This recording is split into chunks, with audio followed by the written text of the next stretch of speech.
Therriault, and she's a wonderful spouse to me and a great mom to three wonderful kids. She is a planetary geologist. So don't bring your medical concerns to her as doctor. She will be able to talk to you about your rocks, though. So bring your rocks to the next in-person service, and she'll be able to tell you a lot about those. She's from Therriault, Quebec. So she actually didn't speak English until she was 18, starting with watching The Price is Right.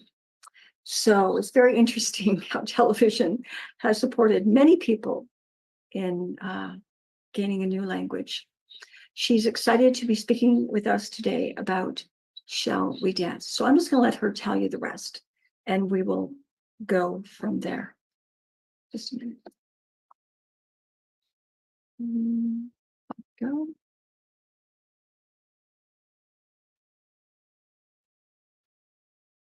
Well, thank you and good morning.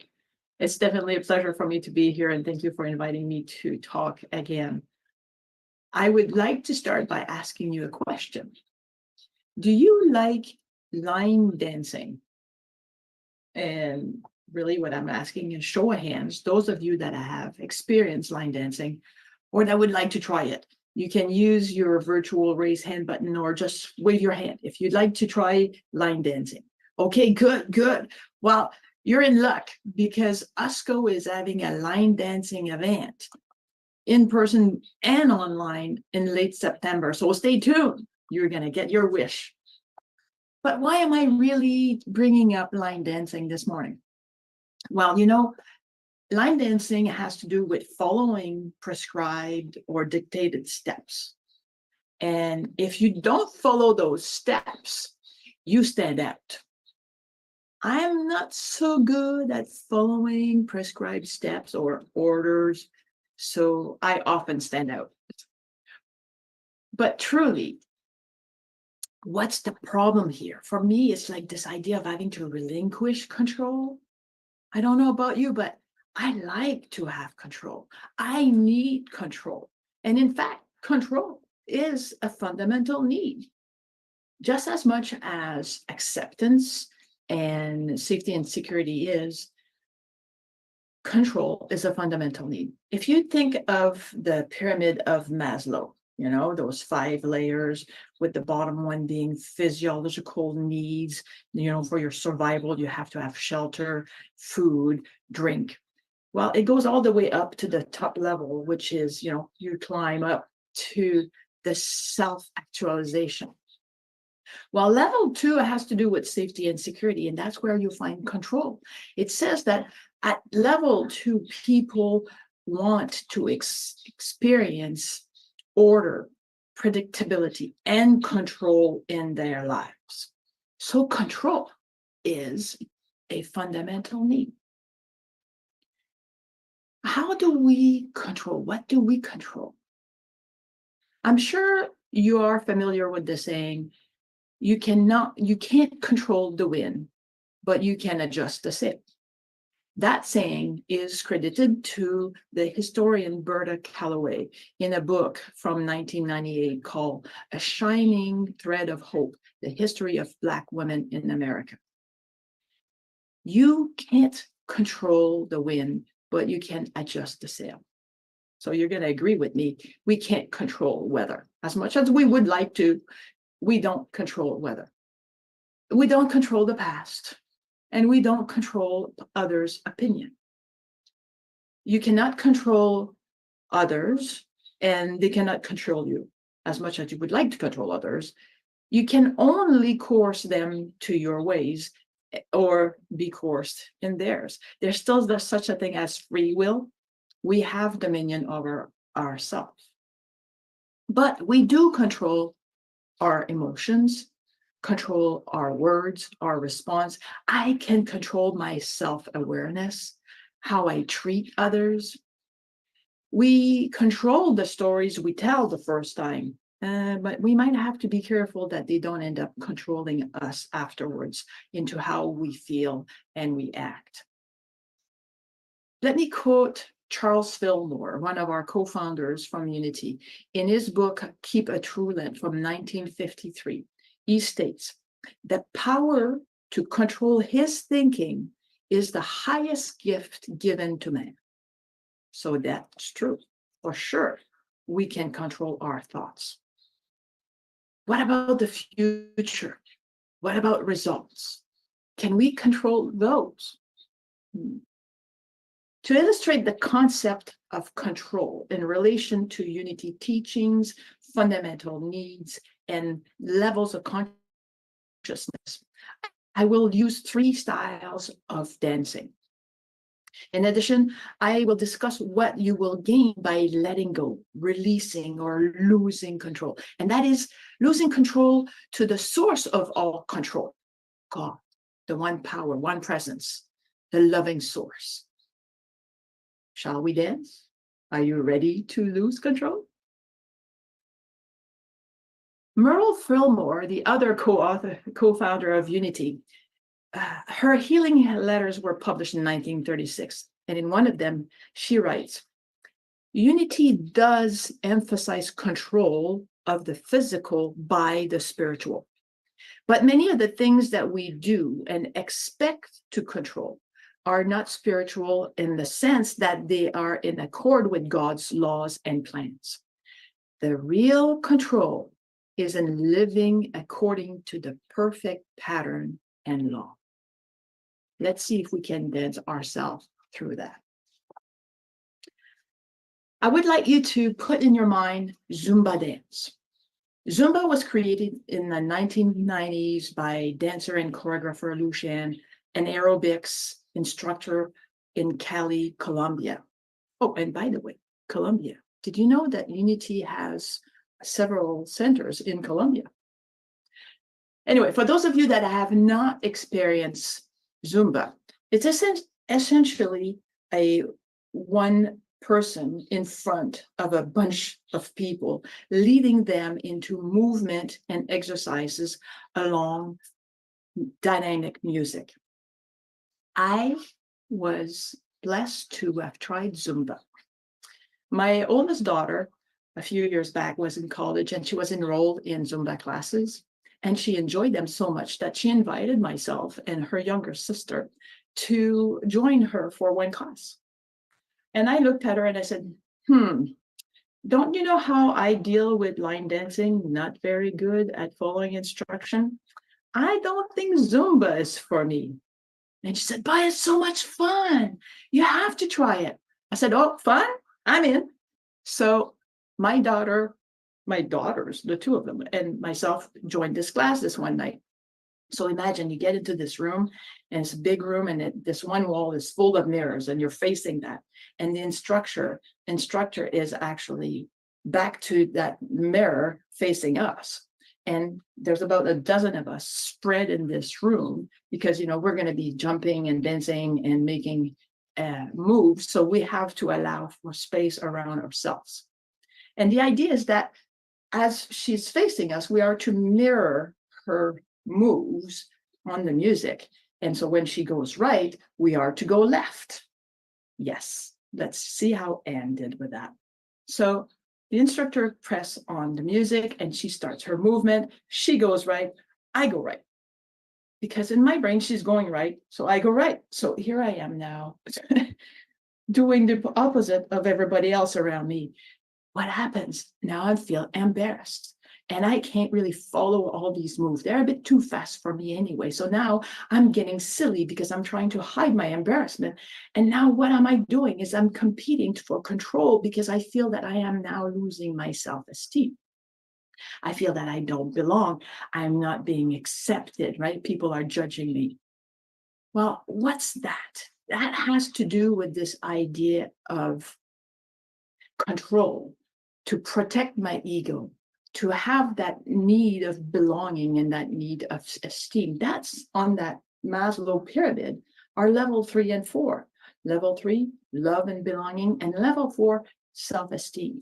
And Maslow actually split esteem into 2 categories. The first one has to do with esteem of oneself, dignity, achievement, mastery, and independence. And the second one has to do with the desire for reputation or respect from others. And truly, esteem is the typical human desire to be accepted and valued by others. So in my scenario, I am seeing myself as a victim here. I have no choice to follow the directions, but yet I am not being able to follow. I feel ashamed. I feel I don't belong, and my self-esteem is taking a hit. So I see myself as a victim. Where have we heard this word victim? If I make you think of 4 stages of consciousness, this idea of 4 stages of consciousness was brought up in the 1980s by Michael Bernard Beckwith, a spiritual teacher from the Agape International. And he coined the 4 stages as to me, by me, through me, and as me. In unity, we refer to levels of consciousness, not stages, but levels of consciousness. And we have named them the 4 V's: the victim consciousness, the victor consciousness, the vessel consciousness, and the verity consciousness. So this victim consciousness, the to me consciousness, its characteristic is little or no control. This idea of not having control over what's happening, being powerless, having a sense of low or no self-esteem. Does that ring a bell now? This is what I was talking to you about, my experience with Zumba. I was in that victim consciousness. I was focusing on my ego needs. I was focusing on my senses. I was in that wanting mode. Now, I want you to think about salsa dance. Salsa dance, a lot of people know about salsa. It's a Latin American dance. It's a mixture of Cuban and American dances, and it often requires a partner. I love salsa. Not very good at it yet, but I love salsa. And I like to do salsa dancing with my spouse. And because I'm a novice and I'm not too good at it, and she is much better than I am, I have to relinquish control. So I cannot be the leader. I have to be the follower. But that's me deciding that I'm making a conscious decision to let go of my control here because I want to enjoy that dance. I want to have a great moment and embrace it, right? And I want to grow. I want to be better. So I want to feed my self-worth and my self-esteem. So this idea of salsa dance now, it's that it's okay for me to relinquish control when it's under my terms. I am now in a victor consciousness. You know, I have some ability to control and to experience, and I'm conscious of choosing that. I am developing my self-worth and my self-esteem in doing so. This is the victor by me consciousness of unity. I have gone from this victim consciousness of wanting to this victor consciousness of doing.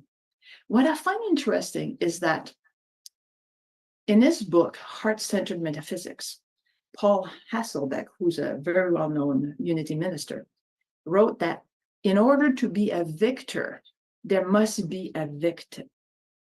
Now, I want you to put yourself back into that salsa mode. It's not that I'm the victor and my spouse is the victim here. I am both the victor and the victim. I am still in that mode of potentially reverting back into the victim, but if I am embracing the control and I am relinquishing some of it, I am a victor. So this intrinsic partnership between victor and victim is interesting.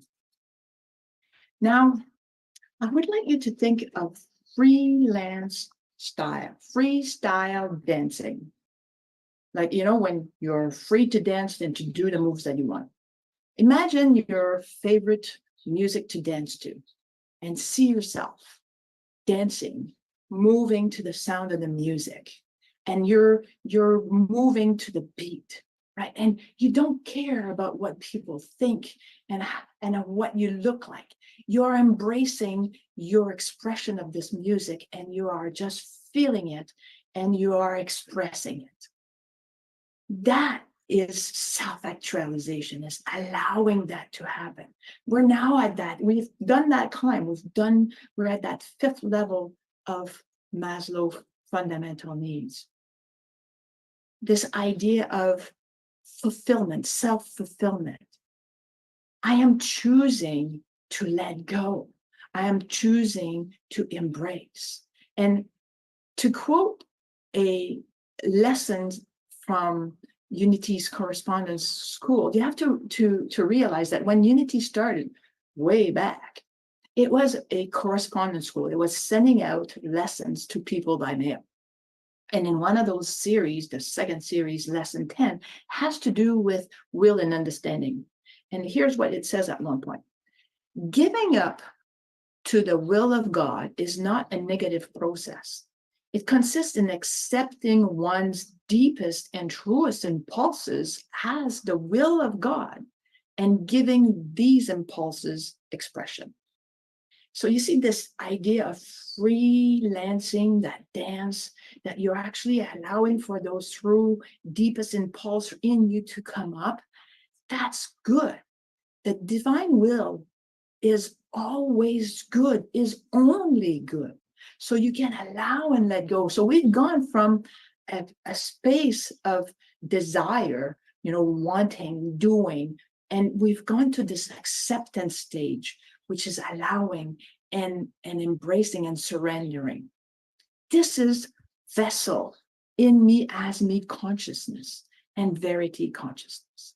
Vessel consciousness in the fact that I understand that there's something bigger, there's something greater, that I am an instrument, a conduit. So this music is flowing through me and I'm expressing it. I am in my spiritual growth. I am developing my intuition. I'm choosing divine will and I'm surrendering to it. I am now in that phase of becoming. And in verity, it is the phase of being.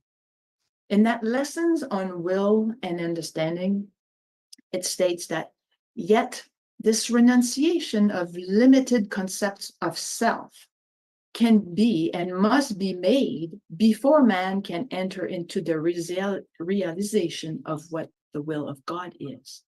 So what that's saying is that no, you don't have to skip the victim and the vessel consciousness. You have to go through those. You have to learn what is personal control. You have to manage that in order to be able to get to that level of divine will, that level of vessel and verity.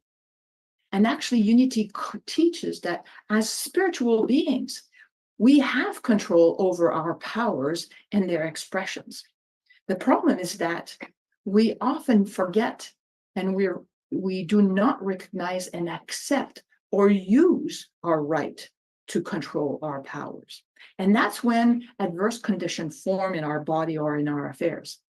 In order to exercise control over our powers and their expression, we must claim, manifest, and live our powers of understanding and will.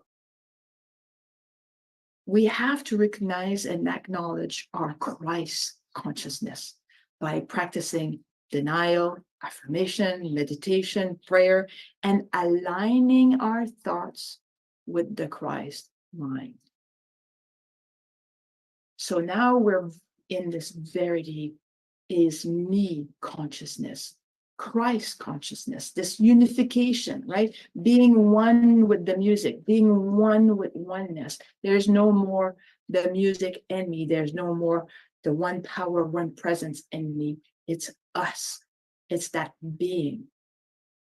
That lesson on will and understanding continues and says, in divine order, will works from within, from the I am, instead of from the outer consciousness. So you see, so we are now in that self-actualization space. We're no longer in the basic and the let me remember myself, the basic and the psychological needs of Maslow. We are gone to the actual fulfillment needs. And the lessons continue in divine order. Will works from within, from the I am, instead of from the outer consciousness. When man learns to go within and makes himself consciously one with the supreme will, he will be able to control and direct all the functions of the body, as well as the activities of the mind and the heart, that is, thinking and feeling. So unity teaches us how to navigate through the levels of consciousness by learning how to manage our personal control first. We can learn to let go and surrender to divine will, which is only good. So we go from this mode of wanting, victim, to doing, be a victor, to becoming, now being that vessel, to finally being this being, verity. And you can vary depending on the situation you're in. You may still go up and down in these levels. Not that once you've graduated from victim, you'll never go back to victim. There might be instances that you do. And this verity consciousness, being one with oneness, is so big that I don't think that we can stay in there that much. But that's for another talk, which I'm sure we will get one day from a spiritual leader that we also lack. So for today, let's go back to what Myrtle said in her letters, healing letters. The real control is in living according to the perfect pattern and law. So the real control is in living according to divine will. Take note when you are trying to take control. If it's related to yourself that you need the control, release and let go, let God. Ask yourself, what do you really want? And if you want control related to others, ask yourself, why do I need control? What do I really want for myself, others, and the relationship in the long term? By letting go, releasing control to divine will, you will reach and remain at peace, inner peace. Remember the daily word? And you will radiate joy and happiness. We already had this wonderful prayer from Mary, bringing us to the releasing control. You will be able to control and direct all the function of your body, as well as your mind and heart, if you release that control back to the divine will. You will be able to control your thinking and your feeling. Are you ready to lose control?